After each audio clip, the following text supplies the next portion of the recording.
25 বছর পেরিয়ে যাওয়া অবিবাহিত মেয়েটাই জানে নিজ বাড়িতে থাকাটাও কতটা অশান্তির। পড়ালেখা শেষ করা বেকার ছেলেটাই জানে ছুরির চেয়েও ধারানো হয় পরিবারের মানুষদের কথাগুলো। যৌতুক না দিয়ে শ্বশুরবাড়িতে পা রাখা বোনটাই জানে মানুষ কতটা নিষ্ঠুর হতে পারে।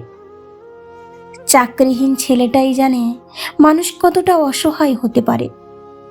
কালো মেয়েটাই জানে গুণের কথা সবাই বললেও বাস্তবে সবাই রূপই খোঁজে।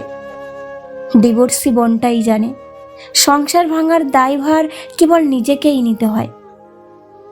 মধ্যবিত্ত পরিবারের ছেলেটাই জানে সংসারের দায়িত্ব কিভাবে কাঁধে নিতে হয়। বিয়ে না করতে পারা ছেলেটাই জানে ফিতনার মায়াজাল ভেদ করে ঈমান ধরে রাখা কতটা কষ্টের। শেষ রাতে অঝরে চোখের পানি ফেলা মানুষটাই জানে তার হৃদয়ের কতটা ক্ষত ও যন্ত্রণাময়। তারপরও তারা বেঁচে থাকে তার রবের প্রতিশ্রুতির উপর ভরসা করে।